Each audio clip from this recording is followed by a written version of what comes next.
Maaga pa lang, gising na gising na ang ating mga kapuso dyan sa Santa Maria, Bulacan.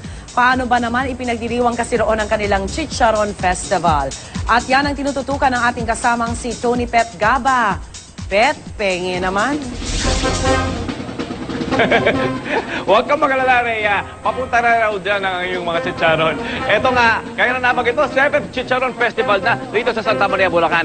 Ang Santa Maria ay isa sa mga nagpasikat ng chicharon na ine-enjoy ng buong bansa. At eto, makipakita ko lamang sa'yo, isa sa pinakamalaking chicharon na aking nakita sa tanang buhay ko ay itong chicharon na ito sa harap ko. Ayan, 8 feet by 4 inches in length, 2 feet by 5 inches in width. At sabi nila ay 30 hanggang 50 mga katao ang maaari daw, humigit kumulang, na makakain ito. Iba't ibang klaseng chicharon ang kanilang ginagawa rito sa Santa Maria, Bulacan. 8 a.m. nagbubukas ang kanilang factory hanggang alas 5 puspusan ang kanilang ginagawang mga chicharong merong laman, yung merong karne, meron ding spicy, meron ding original. Ito rin, nakita nyo ba ito? Ito, papakita ko lang, tingnan ito. Chicharon, yan o, baboy na gawa sa chicharon. Diba? Okay, papakita natin na ating mga kababayan dito nakikisaya sa 7th Chicharon Festival. Matanong ko nga, ate, ikaw, ano bang gusto mong chicharon? Spicy, yung may laman o original?